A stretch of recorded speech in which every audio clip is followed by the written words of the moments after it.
गैया जिधर पाम पसार दे और उसके पसरे हुए पाम को जो देख ले उसी का कल्याण हो जाए। गौ माता इतनी कल्याणकारी है, इतना आनंद देने वाली, रहने वाले लोगों का भला हो उनके लिए यहाँ भी लगभग 80, 90, 95 भी हो सकती हैं, यहाँ भी गौ माता है। ऊंट की तरह मुंह उठा के चले जाते हैं, वहां भी नहीं पहुंच पाते, क्योंकि उनकी निगाहों में वो गैया मैया है ही नहीं, पशु है, जानवर है। और ऐसे लोगों को मैं देखता हूं, मैं कहता हूं हे परमात्मा तेरी भी बड़ी लीला है, तू चाहे जितना भर दे, जिसके ऊपर तेरी कृपा होगी उस आनंद को, नकली तालियां मत बजाइए, बिल्कुल नहीं, जिसके ऊपर तुम्हारी कृपा होगी इस आनंद की अनुभूति वही ले सकती, ये आनंद उन्हें ही मिल सकता है। नहीं तो मैं देखता हूं थूतरा ऊंट की तरह उठा करके चले जाते हैं। आज हमारी पहचान इस गोवंश से है, गौ माता से है, और ये गैया मैया जिसके ऊपर कृपा कर दे उसकी कृपा के आगे कोई बैरियर लगा ही नहीं सकता। ये मेरा अनुभव बोलता है, ये मेरी अनुभूति बोलती है। मैं तो कहता हूं हे मां, जैसे आपने मेरे ऊपर कृपा करी है, हमारों के ऊपर कृपा करिए, सबको सद्बुद्धि देना। ये तुझे पशु ना माने, ये तुझे जानवर ना माने, मां तू तो सबकी मां है। तेरी वजह से तो कृष्ण का नाम गोपाल हो गया है। तुझसे बड़ा कौन है, तुझसे धीर कौन है, तुझसे वीर कौन है, तू सबको गिरने से बचा देती है। इसलिए लोग तुझे गाय के नाम से, गौ माता के नाम से, इसलिए वो तुम्हें समझते हैं। आइए एक बार जयकारा लगाइए, बोलिए बांके बिहारी लाल की जय हो, श्री हनुमान जी महाराज की जय हो, जय जय श्री राधे। मैं तो आपको आने वाले लोगों को भी कहता हूँ, बड़ी गौशाला यहाँ से 3 किलोमीटर दूर है, तो आप आश्रम आते हैं, जहाँ ये कथा चल रही है आश्रम में ही एक साथ आपको 90, 95 या 100 गौ माता का एक साथ दर्शन होता है। इतनी तो गैया मैया यहाँ भी है, तो ये कोई साधारण बात नहीं है। आप तुलसी वन आश्रम तक आते हैं, आप पीछे गौ माता को मत्था टेक करके तभी आप जाएं। अब आश्रम तो बहुत छोटा है, अब आप यहीं से आकर के चले जाएंगे तो आपको पता लगेगा कैसे कि हम क्या कर रहे हैं, हमने क्या किया है। लेकिन जब आप बड़ी गौशाला पहुंचते हैं तब आप कहते हैं महाराज जी धन्यवाद, इतना कुछ हो गया है, होना तो बहुत कल्पना भी नहीं की जा सकती। टाइम मिले तो बड़ी गौशाला जाइए, और समय नहीं मिल पाता है तो यहाँ आश्रम में भी लगभग 80 प्लस ही गाय है, तो यहाँ आप गौ माता को मत्था टेक के, जैसे आप हॉल में जप करते हैं, आप यहाँ बैठ करके, यहाँ नीचे गौ सदन में यहाँ बैठ के जप कीजिए। ये तो ग्रंथों में बिल्कुल लिखी बात है, जो स्नान करके एक परिक्रमा गौ माता की कर लेता है उसे संपूर्ण धरती की 7 परिक्रमा करने का सौभाग्य प्राप्त होता है। इतनी बड़ी महिमा गोवंश की है, गौ माता की है। एक बार जयकारा लगाइए, बोलो बांके बिहारी लाल की जय हो, श्री हनुमान जी महाराज की जय हो। आइए कुछ एकादश श्लोक और मैं पढ़ लूं। विशेषेण महाबुद्धि संसारोत्तरणे नृणाम सर्वत्रोपकरोति साधु साधु समागम। साधु समागम रूपी कहते हैं कि महापुरुषों का, जिसको सात वशिष्ठ जी कहते हैं, महामते राम, इस लोक में श्रेष्ठ साधु समागम मनुष्यों के संसार सागर से पार करने के लिए परम साधन है। धरती पर वो बड़े भाग्यशाली हैं जिन्हें गुरु मिल गया, जिन्हें साधु मिल गया, महापुरुष मिल गया। साधु संग, साधु संग, साधु संग रमिए। महापुरुषों का साथ पा करके किसी की कभी कोई दुर्गति हो ही नहीं सकती। कि महापुरुषों की संगति का इतना बड़ा प्रभाव है, साधुओं की संगति का इतना बड़ा प्रभाव है। साधु संगो तरु जातम विवेका कुसुमम सितम रक्षन्ति ये महात्मानु भाजनम ते फलश्रिया। साधु संग रूपी वृक्ष से उत्पन्न हुए विवेक रूपी सफेद फूल की जो महात्मा रक्षा करते हैं। यहाँ सफेद फूल मन को बोला गया है। इन महात्माओं के द्वारा हमारे मन की रक्षा होती है। मन इधर उधर भटकता नहीं है। इनके सानिध्य की इतनी बड़ी महिमा है। हम लोगों को गुरुजनों का साथ मिला, साधुओं का साथ मिला, नहीं तो पता नहीं क्या बन जाते, फटीचर बनते पूरा। लेकिन गुरुजनों ने कृपा करी कि उनकी कृपा के द्वारा हमारा श्वेत मन आज भी सफेद ही है, उनकी कृपा से, उनकी दयालुता से। यह उनकी बहुत बड़ी कृपा है। इस संसार में आपत्ति रूपी तृष्णा, जिसकी चर्चा मैं 2-3 दिन से कर रहा हूं, कहा जाता है कि साधु समागम के द्वारा इसको भी आप जीत लेंगे। जत्ते को जगत्यासु साधु साधु समागम, महापुरुषों की संगति से इस तृष्णा को आप जीत लेंगे। बुद्धि को कुबुद्धि नहीं होने देंगे, संस्कारों को संस्कारित नहीं होने देंगे।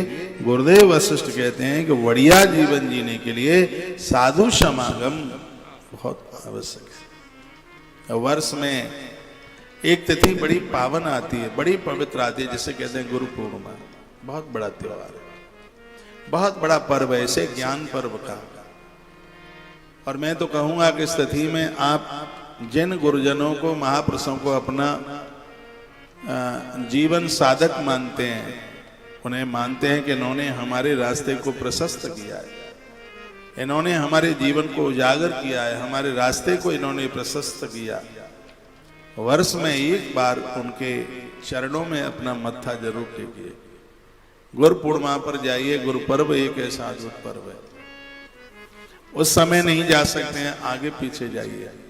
वर्ष में नियम बना लो, एक बार तो अपने गुरु महाराज के, जिनसे आपने दीक्षा ली है वह है, या जिनको आप अपने गुरु की तरह मानते हैं वह है। गुरु तो सब, संत तो सब गुरु ही होते हैं, और मेरी दृष्टि में वो हमारा गुरु है जिसके सानिध्य में आकर के हमारा जीवन बदला है, हमारे जीवन में परिवर्तन हुआ है।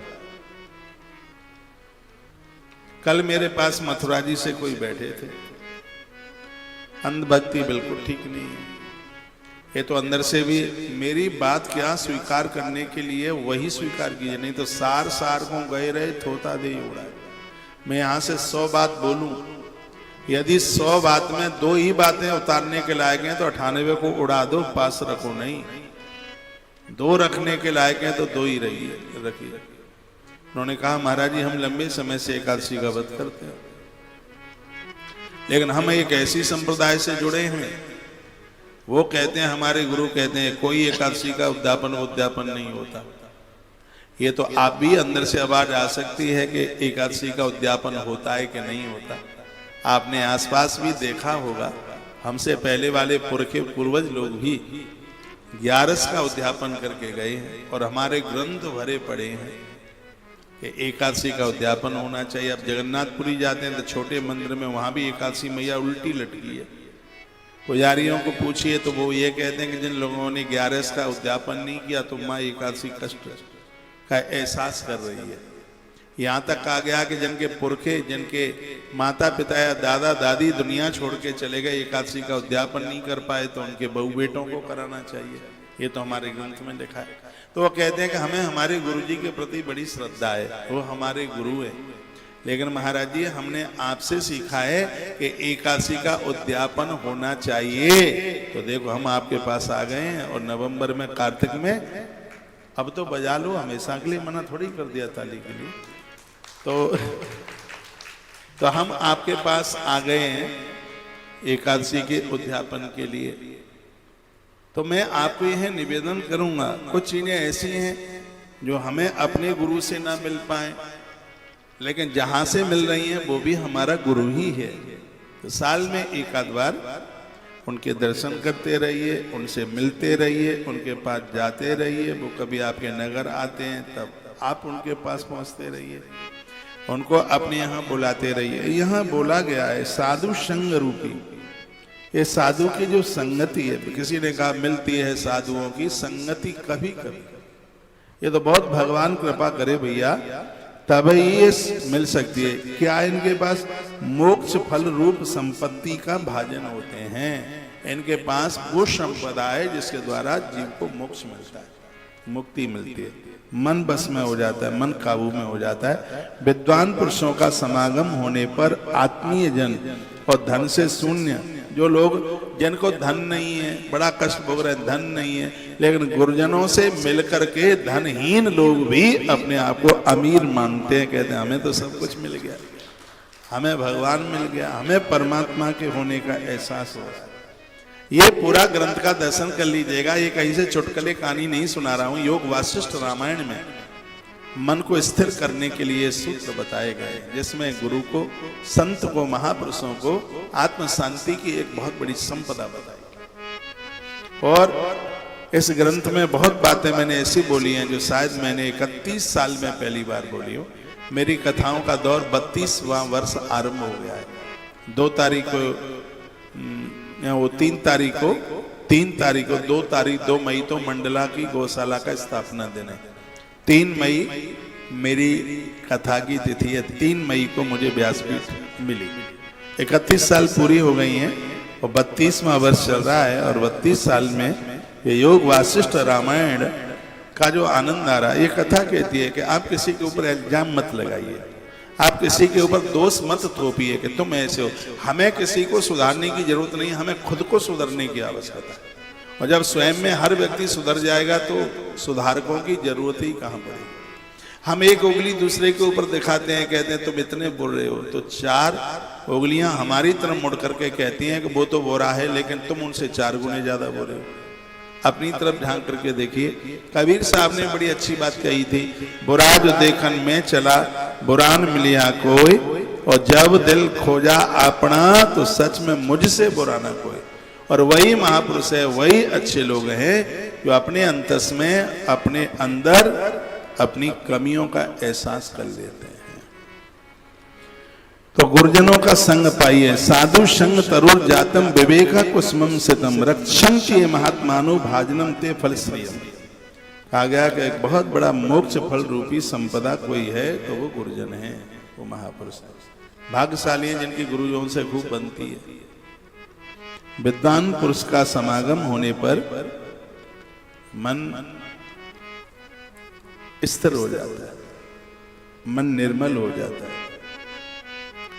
उत्साह से भर जाता है। कहते हैं कि गुरुजनों से जुड़ करके मौत भी उत्सव बन जाती है, मरने का भी दुख नहीं होता, मरने की पीड़ा नहीं होती।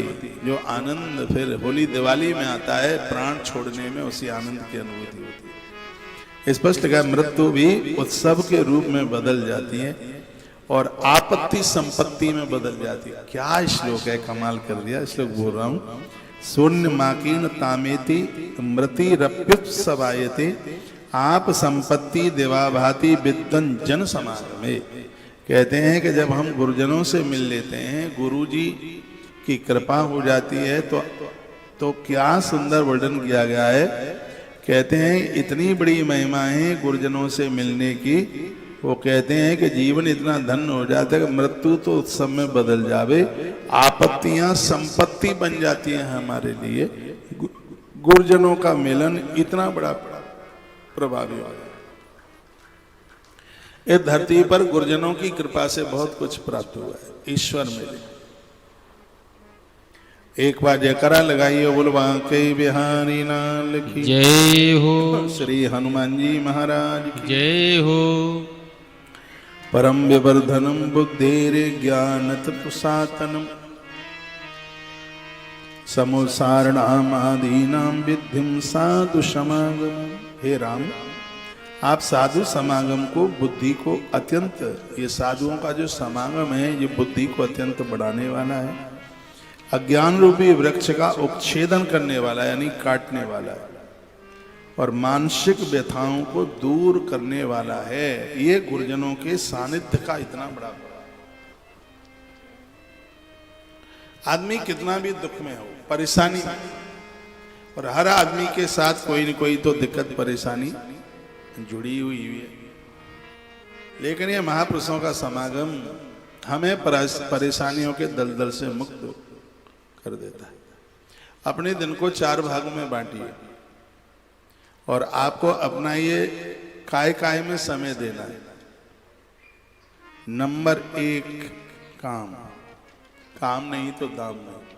आप स्त्री पुरुष कोई भी हो, काम जरूर कीजिए, मेहनत कीजिए, इससे निखार आता है, खुशी मिलती है। घर में भले ही 4 बहुएं आ गई हैं काम करने को, कुछ काम नहीं मिलता है आपको तो पापड़ बनाना शुरू कर दो, स्वेटर बुनना शुरू कर दो, रजाई में धागा डालना शुरू कर दो। जो छोटे छोटे बच्चों के कपड़े फट गए हैं उस पर कैंची चला करके और उसको और किसी प्रकार से उसको भी यूज करने में, उसको प्रयोग में उसको लिया जाए, ये काम आप कर सकते हैं। गर्मी में अचार बहुत बनाया जाता है, आम का अचार बनाना और सरसों के तेल वाला बनाना। हाथ जितने बढ़िया होंगे अचार भी उतने लंबे समय तक टिकने वाला होगा। अच्छा, कहते हैं विद्वान की परीक्षा संस्कृत में हो जाती है, भागवत में हो जाती है, पुराण में हो जाती है, और चरित्रवान की परीक्षा है अचार में हो जाती है। हाँ। चरित्रवान लोगों के हाथ लगते हैं तो अचार में फफूंदा नहीं आता। तो ये काम कर सकते हैं। निवेदन कर रहा हूं, अपने दिन को 4 भागों में बांटो, कुछ काम के लिए, कुछ रात्रि को आराम के लिए, कुछ भोजन के लिए और कुछ भजन के लिए। 4 समझ में आ रहा है? काम, आराम, भोजन और भजन, 4 काम 4 में बांट दीजिए। काम भी कीजिए, आराम भी कीजिए। आराम बॉडी के लिए जरूरी है, शरीर के लिए जरूरी है। थोड़ा सा दिन में लेट पोट लो, रात में नींद को पूरा हो जाने दो। और भोजन ऐसा खाइए जिसमें मन स्थिर रहे। बचपने में प्याज खाई, लहसुन खाया, जवानी में भी खाया, अब बुढ़ापे में प्याज नहीं, अदरक की गांठ, सिंगाड़ा, ये चीजें हो, सात्विक हो गई, वो चीजें नहीं है। भोजन को संभालिए, प्रसाद सात्विक हो। और अगली बात बताई गई है भजन। प्रभु के नाम के बिना मत रहिए। ईश्वर के बिना ना तो कभी किसी का अच्छा हुआ है और ना किसी का अच्छा होने वाला है। एक बात और निवेदन करके फिर मैं कथा को विराम की तरफ लेके जाऊंगा। अब मैं काफी लोग भूखे भी हैं जिन्होंने भोजन नहीं लिया है। आज तो मैंने भी दूध नहीं लिया है, जल्दी में, पहले सबको मिलता रहा, फिर यहाँ आने का टाइम हो गया, पर थोड़ी लस्सी पी के आगे गौशाला में सो टक्कर खूब ली है। इंसान को 3 चीजें हमेशा याद में रखनी चाहिए। नंबर 1, दया करना। सब जीवों के ऊपर दया करें, जीव जंतुओं के ऊपर। अपनी छत पर छोटे छोटे मिट्टी के पात लेकर के पानी भर करके रख दो। कैसे यहां से आपके घर की तरक्की का रास्ता खुले। अपने टेरेस पर रख दो, छत पर रख दो। और ऐसा नहीं है कबूतर, कौआ ही, मोर मोरनी ही पानी पीने को आवे, चींटियां भी जल पिएंगे, कीड़े मकोड़े जीवन जल पिएंगे। बहुत बड़ा पुण्य है। जीव पर दया कीजिए। सुबह चूल्हा जलाते हो तो सटाक से लाइटर नहीं जलाना है, चूल्हा साफ करना है। ये तो सीधे चूल्हा जलाते हो तो सैकड़ों कीड़े उसी समय मर जाते हैं। आपने देखा है गांव के लोग यहाँ बैठे हुए हैं, तो पहले माताएं भोजन चूल्हे पर बनाती थी तो राख निकालती थी, मालूम है? राख निकालने के बाद पोतनी वाली माटी से उसको ऐसे पोता लगाया जाता था पूरे चूल्हे का। क्यों? कीड़ा मकोड़े कहीं छिपे हुए होंगे तो वो सब निकल करके चले जाएंगे। चकिया चलाती थी तो चक्की का पट्टा उठा करके उसको ठीक से साफ किया जाता, गलुआ को हिलाया जाता कहीं इसमें तो नहीं चिपट गए। झाड़ू को ऐसे फटकारा जाता था। इस बात के ऊपर बड़ा ध्यान दिया जाता था। तो वही बात कही गई है, नंबर 1 दया करो, नंबर 2 दान करो, और नंबर 3 इंद्रियों को अपने कंट्रोल में करो, फिर आप ही धरती के देवता। नंबर 1 दया करो, नंबर 2 दान करो, और नंबर 3 अपनी इंद्रियों को अपने कंट्रोल में करो। ये बहुत बड़ी आराधना है, बहुत बड़ा भजन है, ये बहुत बड़ी यह साधना है। संतोष शीतलम चैता शुद्ध विज्ञान दृष्टि भ्रसम विकास समायानी सूर्यांशु भरवायु। कहते हैं कि जैसे जल में कमल खिलता है, उसी प्रकार से संतोषी व्यक्ति दुनिया के हर कोने में मुस्कुराता रहता है, उसको खुशियां बढ़ती हैं, उसे साधु मिलते हैं, संत मिलते हैं। इसलिए आज की कथा में मैंने बहुत जोर दिया है, संतोषी सदा सुखी। परमात्मा का थैंक यू कीजिए, उनका धन्यवाद कीजिए, कहिए भगवान आपने मुझे मेरी जरूरत से ज्यादा दिया। 2-3 पंक्तियां भजन की बड़ी काबिलियत में है। मुझे मेरे दाता ने बहुत कुछ दिया है, मुझे मेरे दाता ने बहुत कुछ दिया है, तेरा शुक्रिया है, तेरा शुक्रिया है।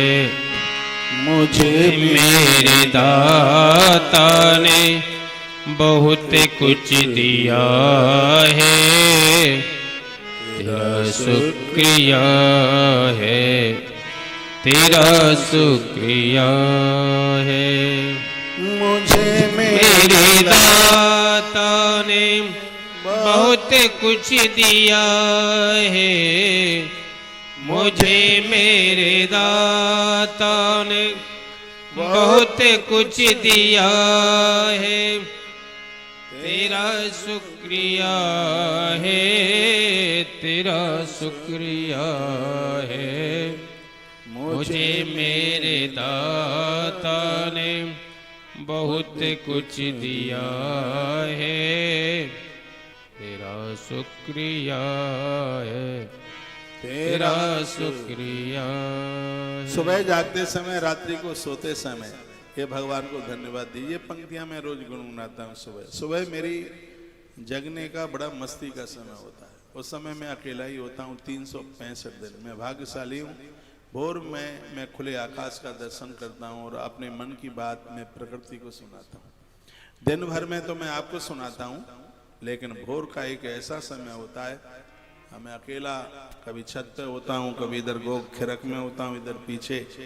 8 दिन में 10 दिन में पाम के तलबे में मिट्टी लगनी चाहिए, और वो भी मिट्टी गोबर से और गौमूत्र से बिल्कुल मिली हुई हो, मिश्रित हुई हो, तो ये तो आपकी बॉडी में किसी भी प्रकार की बीमारी ही न रहने दे। यहाँ सब कुछ है, लेकिन दुर्भाग्य है कि लोग उसको पा नहीं पा रहे। क्या नहीं, यहाँ सब कुछ है? इतना बड़ा ये सब करने के लिए जीवन निकल जाएगा तो ना हो पावे। शुद्ध देसी गैया रात भर वहां रहती है, गौमूत्र करती है, गोबर करती है। मेरे निवेदन पर मैं छाती ठोक के कहता हूँ 8 दिन घूम लीजिए, यदि 400 की डायबिटीज 100 पे न रह जाए। जैसे तुम परेशान हो रहे हो, गठिया का दर्द, फलाना ठिकाना, और आप यहीं रहते हैं। हॉल से कितनी दूर है ये जगह? सुबह यहाँ घूमिए, यहाँ पर आपको आरोग्यता मिलेगी। यहाँ तो समझ लो कि ये तो ऐसा कंपाउंड बन गया है निरोगता के लिए। ऐसी अद्भुत ये है जगह है। जिसका हार्ट की सर्जरी हुई है, कोई दिक्कत परेशानी हुई है, थोड़ा गायों को मिली है, उसकी गर्दन को अपनी छाती से लगाइए, अपने वक्ष को गौ माता की रीढ़ की हड्डी से स्पर्श कीजिए। आप सूर्य केतु नाड़ी है, ये तो बहुत बड़ा विज्ञान है, बहुत बड़ा ये अस्पताल है। आपका हार्ट मजबूत रहेगा। हो सके तो सुबह गिलास बर्तन लेके आ जाया करो। छोटी छोटी जो बच्चियां हैं, जब वो गौमूत्र करती हैं, थोड़ा सा गौमूत्र ले लो गिलास में, उसको छान लो।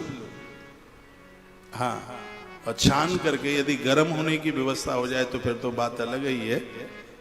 फिर उसको पी लिया जाए। चलो यहाँ नहीं कर सकते तो यहाँ से गौमूत्र 2-1 लीटर अपने घर ले जा सकते हो। 1-1.25 साल की बछिया है, काफी बछियां हैं यहाँ, तो उसका गौमूत्र आप इसको यदि आप शीशे के बर्तन में ले जाएं, कांच के बर्तन में, तो ये बहुत ज़्यादा लाभकारी होगा, प्रभावकारी होगा। तो उसमें उसको ले जाएं, फिर अपने घर में उसको छान करके गरम करके, कितना गरम करके, 300 ग्राम का 100 ग्राम रह जाए, जल के 300 ग्राम का 100 ग्राम रह जाए, उसको छान करके पीना है। गठिया नहीं रहेगी, कमर का दर्द नहीं रहेगा, आंखों में जलन नहीं रहेगी, मधुमेह नहीं रहेगा, थायराइड नहीं रहेगा, माथे में सिर दर्द नहीं रहेगा। कितना बड़ा इसका प्रभाव है। और शुद्ध 100% देसी गाय, तो यहाँ से आप ले जा सकते हैं। हमारी बहन संगीता सिंह ने तो कैंसर को मात मार दी है उसने, आप में से बहुत जानते होंगे। और 4थे स्टेज पर उसका कैंसर, रुड़की वाली मेरी बहन, तो 1.25 साल की बछिया का गौमूत्र पीती है, हाँ, थोड़ा दूध लेती है वो, थोड़ा मैंने उसको पत्ते बत्ते बताए, उसका रस लेती है।